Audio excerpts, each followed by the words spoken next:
Donc juste pour commencer, c'est une histoire d'un homme de 38 ans qui fume un paquet par jour et qui a une douleur thoracique. Donc c'est l'histoire d'un homme qui, vous en doutez, fait un infarctus. Et on va voir, oui, cette fois-ci ça passe. Donc c'est une image d'une coronarographie et vous voyez qu'il a une injection par un cathéter de la coronaire droite et on voit qu'il se passe quelque chose au début de l'artère avec une artère qui est mal opacifiée. Donc c'est exactement ça dans la vraie vie, l'infarctus du myocarde. Et qu'est-ce que c'est que ce problème d'infarctus? Finalement, c'est deux choses. Ce tableau de subocclusion de la coronaire droite, ces deux éléments, c'est une plaque d'athérome, on en a parlé, vous voyez ici, qui s'est développée aux dépens de la paroi de l'artère. Et deuxièmement, une masse thrombotique. Et c'est l'association de la plaque et du thrombus qui font l'infarctus du myocarde au niveau artériel coronaire. Et c'est les deux aspects de la maladie qu'il va falloir traiter. Alors Johan vous a expliqué ce qu'était qu'un thrombus. Je vais simplement revenir sur ce point-là, parce que ça permet de comprendre les antithrombotiques. Donc un thrombus, c'est surtout déjà au tout départ du caillot des plaquettes qui s'agrègent entre elles. Et vous avez l'image en microscopie électronique qu'avait fait Johan aux États-Unis. Du thrombus avec cet amas plaquettaire massif que vous avez sur le caillot qui sont thrombus initial, qui est dit le thrombus blanc ou thrombus jaune, qui est thrombus initial. Et deuxièmement, le deuxième mécanisme, c'est une enzyme qui va s'activer et qui va faire que le fibrinogène qui se trouve dans le sang va s'activer et va se transformer en réseau de fibrine, une espèce de maillage de fibrine. Donc le thrombus, c'est finalement surtout des plaquettes et secondairement ce réseau de fibrine qui va venir piéger les plaquettes et les globules rouges qui passent par là, et le thrombus va devenir rouge cette fois-ci. Donc thrombus blanc, plaquettaire, puis thrombus rouge avec la fibrine et les globules rouges. Alors qu'est-ce qu'on appelle les traitements antithrombotiques? Donc les traitements antithrombotiques, c'est deux choses. C'est d'une part les traitements anti-agrégants plaquettaires, qui le plus souvent sont des inhibiteurs d'activation des plaquettes. On va y revenir. Pourquoi on donne des anti-agrégants plaquettaires? Pour réduire le risque d'infarctus ou d'accident vasculaire cérébral. Et ça reste un médicament aussi qui est indispensable après une angioplastie avec un stent coronaire. Vous avez ici schématiquement des mailles de stent avec des plaquettes qui sont en train de s'agréger sur ce stent. C'est bien sûr quelque chose qu'on veut éviter. Donc le traitement anti-agrégant plaquettaire va permettre d'éviter cette thrombose de stent. Deuxième catégorie d'antithrombotiques, c'est les anticoagulants. Cette fois-ci, ils bloquent la cascade de la coagulation qui aboutit à l'activation de la thrombine et qui aboutit finalement à la génération de fibrine. C'est ce qu'on a vu sur la deuxième partie du thrombus. C'est le traitement de l'infarctus aigu. Et c'est aussi un des traitements de la fibrillation auriculaire pour éviter la constitution d'accidents vasculaires cérébraux. Donc quand on parle d'antithrombotiques, il faut bien différencier d'une part les antiplaquettaires qui jouent sur les plaquettes et d'autre part les anticoagulants qui jouent sur la génération de fibrine et sur la thrombine. Alors on va commencer simplement quelques données, on ne va pas tout reprendre, mais quelques données sur les anti-agrégants plaquettaires. La première partie, on sait que c'est très schématique, une plaquette qui est schématisée par cet ovale, des récepteurs plaquettaires. On en a schématisé quelques-uns ici et il y en a une centaine sur la plaquette. Et on sait qu'on a des médicaments qui bloquent spécifiquement chacune des voies. Alors on n'a pas un médicament pour chaque voie, mais on a un médicament, l'aspirine, qui bloque la synthèse de thromboxane A2. On a ce qu'on appelle les thiénopyridines, les médicaments qui bloquent une autre voie de la plaquette, qui est l'adénosine diphosphate, le récepteur P2Y12. Et ensuite, on a la voie de la thrombine ici. Et finalement, on a aussi des antiplaquettaires intraveineux qui bloquent un quatrième récepteur plaquettaire. Donc, on a de nombreux médicaments qui permettent de bloquer la plaquette. Alors, le réseau Action a beaucoup travaillé sur les médicaments antiplaquettaires. C'est une des cartes, des marques de fabrique d'Action. Et alors, finalement, ces travaux de recherche ont été faits en deux étapes. La première étape, ça a été pour les antiplaquettaires d'analyser qu'est-ce qui pouvait influencer la réponse individuelle aux médicaments antiplaquettaires, c'est-à-dire quels sont les facteurs qui peuvent modifier la réponse de tout un chacun à des médicaments.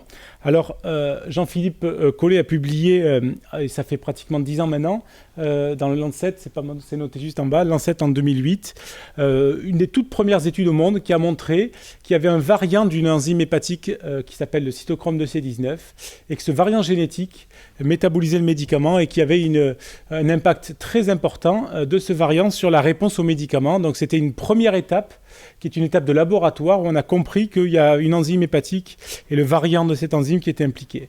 Donc on est arrivé petit à petit à reconstruire le puzzle de la réponse, de la variabilité de réponse à un médicament. On sait qu'il y a des gens qui répondent très bien, d'autres pas bien aux médicaments. Ceux qui répondent trop bien, ils saignent. Ceux qui répondent pas bien, ils thrombosent. Et on a compris qu'il y avait des facteurs génétiques très impliqués. Vous avez ici le cytochrome 2C19, des facteurs plaquettaires, aussi des facteurs cliniques, le diabète, le tabagisme. Donc on a compris beaucoup de choses sur la variabilité de réponse aux médicaments. Donc après cette première étape de compréhension des mécanismes de réponse variables entre les individus, la deuxième étape, ça a été de construire et d'essayer d'améliorer les choses. Et c'est l'étape qu'on appelle la recherche clinique. Donc l'objectif, c'est d'améliorer les événements cliniques thrombotiques et la tolérance des médicaments après soit une angioplastie, soit un infarctus. Donc ces travaux ont été faits finalement en deux voies. L'idée, c'est finalement de faire de la médecine personnalisée, d'ajuster le traitement à l'individu. Donc c'est vrai que sur un plan... ça paraît une évidence de dire qu'il faut ajuster les médicaments pour chaque patient. Et l'idée, c'était de voir est-ce que c'est possible de l'ajuster soit à un test biologique plaquettaire, soit éventuellement de l'ajuster à un test génétique. Alors, il y a eu plusieurs études qui ont été faites. La première, ça a été l'étude arctique. Là, je vais vous présenter la deuxième étude, qui est l'étude antarctique, qui a essayé vraiment de répondre à cette question du traitement personnalisé. Et on avait choisi pour cette étude une catégorie de patients bien particulière, qui sont les sujets de plus de 75 ans. Pourquoi cette catégorie ? Parce que c'est des patients de plus en plus fréquents dans les services de cardiologie. Et c'est des patients qui font beaucoup plus de complications que les patients classiques plus jeunes des soins intensifs. Donc l'idée, c'était de savoir dans cette population particulière, est-ce qu'il y avait un intérêt à faire un traitement à la carte adapté sur un test biologique. Alors on avait un petit test qui était fait 14 jours après le stent.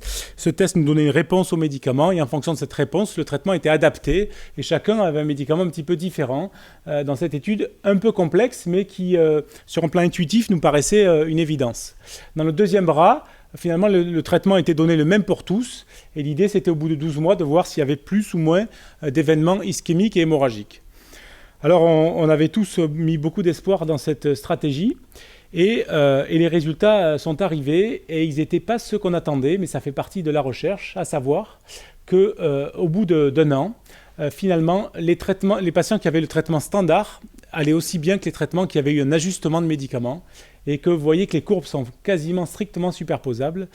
Donc on a pu publier cette étude il y a quelques mois dans le Lancet. C'est une étude importante parce que c'est une population particulière. Et l'implication de cette étude, elle est majeure, c'est à savoir un traitement simple sans test biologique, et bien finalement c'est aussi efficace qu'un traitement beaucoup plus complexe. Et donc finalement, cette étude a, de par son résultat qui était inattendu, ce qui est souvent le cas en recherche, a permis quand même d'améliorer la connaissance des médicaments antiplaquettaires.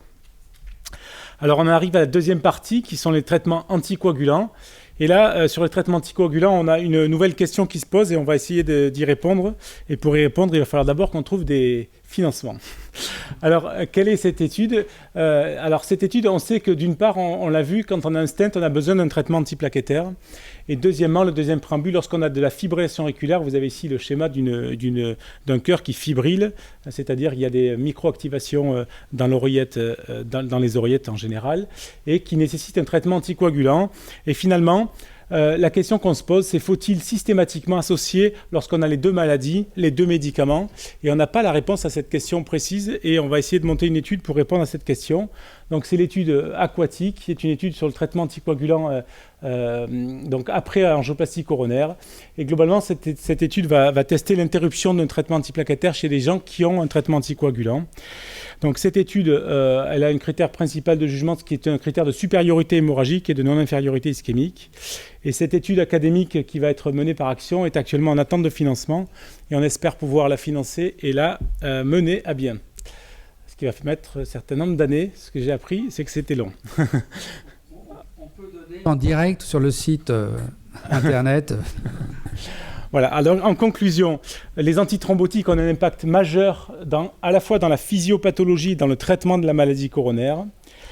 Le groupe Action est réellement expert dans ce domaine de recherche et c'est une de l'ADN de ce groupe, c'est de travailler sur les antithrombotiques. Ce qui est important, c'est l'association des recherches biologiques, de la recherche biologique et des études cliniques qui permettent de faire avancer les choses avec toujours comme objectif, si possible, un retour très rapide des recherches pour le patient. Je vous remercie.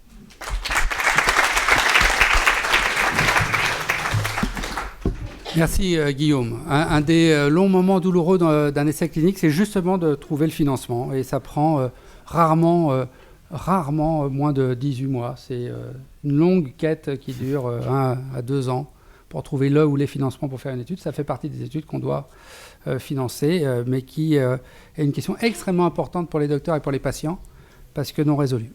Est-ce que vous avez des questions pour Guillaume qui est là? Yves? Ouais.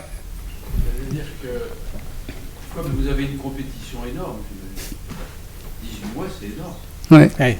Est-ce que vous n'auriez pas intérêt à avoir un petit paquet qui vous permettrait d'avoir un peu d'avance? Ah oui. Il faut absolument le faire. C'est ça, si vous avez ce paquet, vous ne perdrez plus jamais d'études. Ouais. Tu as raison de dire ça, parce que l'étude qu'a mentionné rapidement Guillaume en disant qu'on a été une des premières équipes mondiales à publier ce variant génétique du clopidogrel. Il y a eu 3 papiers en même temps, dans le New England et dans le Lancet, à quelques heures d'intervalle, avec une compétition en particulier avec les Américains. On a été quand même les premiers, à quelques heures près, à publier. Tout le monde a oublié ça, mais ça prouve que la compétition, elle est bien réelle. Et ça a quand même débouché sur ce qu'on appelle une black box aux États-Unis, sur le médicament. Donc l'essai académique a dit, attention, il y a des patients qui n'ont pas l'effet attendu du médicament, et il y a un warning américain qui est toujours là 10 ans plus tard. Il n'a pas été enlevé, ce warning. Mais après, tu as raison, plus on est riche, plus c'est facile. Mais voilà, l'idée, c'est aussi, on ne commence pas une étude si on n'est pas capable de la financer jusqu'au bout. Alain? Juste, pardon, vous avez parlé de profil génétique, ça veut donc dire que vous faites des analyses ADN? C'est ça? C'est ça, tout à fait. Oui, c'est comme ça, excuse-moi, c'est grâce aux analyses ADN qu'on peut connaître le variant génétique.